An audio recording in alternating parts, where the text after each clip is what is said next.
बुधवार व्रत की विधि। ग्रह शांति तथा सर्व सुखों की इच्छा रखने वालों को बुधवार का व्रत करना चाहिए। इस व्रत में रात दिन में एक ही बार भोजन करना चाहिए। इस व्रत के समय हरी वस्तुओं का उपयोग करना श्रेष्ठ है। व्रत के अंत में भगवान शंकर जी की पूजा धूप बेल पत्र आदि से करनी चाहिए। साथ ही बुधवार की कथा सुनकर आरती के बाद प्रसाद लेकर जाना चाहिए, बीच में नहीं जाना चाहिए।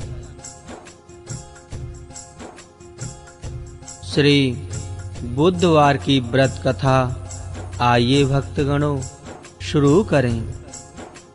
एक समय एक व्यक्ति अपनी पत्नी को विदा करवाने के लिए अपनी ससुराल गया। वहां पर कुछ समय रहने के पश्चात सास ससुर से विदा करने के लिए कहा, किंतु सबने कहा कि आज बुधवार का दिन है, आज के दिन प्रस्थान नहीं करते।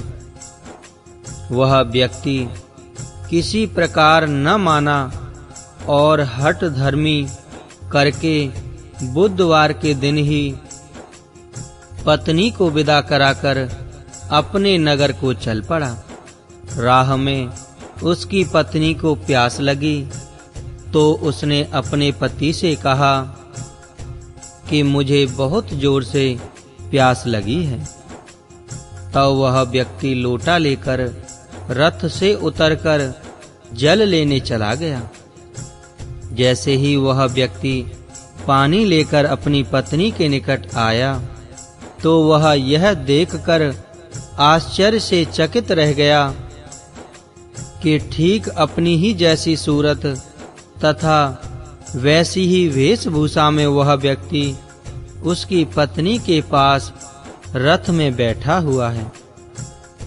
उसने क्रोध से कहा कि तू कौन है जो मेरी पत्नी के निकट बैठा हुआ है?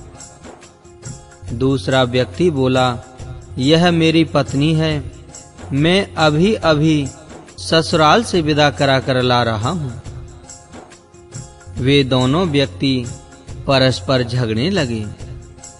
तभी राज्य के सिपाही आकर लोटे वाले व्यक्ति को पकड़ने लगे। स्त्री से पूछा, तुम्हारा असली पति कौन सा है? तब पत्नी शांत ही रही, क्योंकि दोनों एक जैसे थे।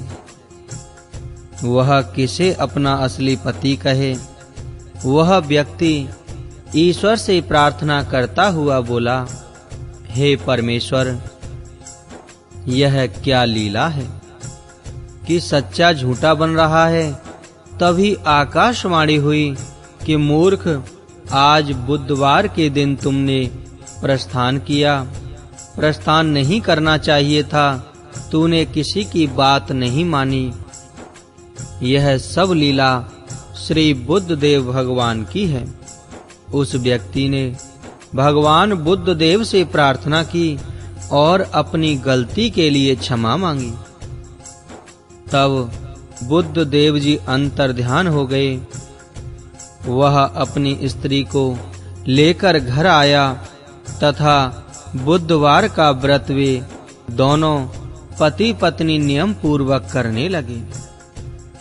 जो व्यक्ति सज्जनों इस कथा को सुनता और सुनाता है, उसको बुधवार के दिन यात्रा करने का कोई दोष नहीं लगता है। उसको सर्व प्रकार से सुखों की प्राप्ति होती है। बोल बुद्ध भगवान की जय।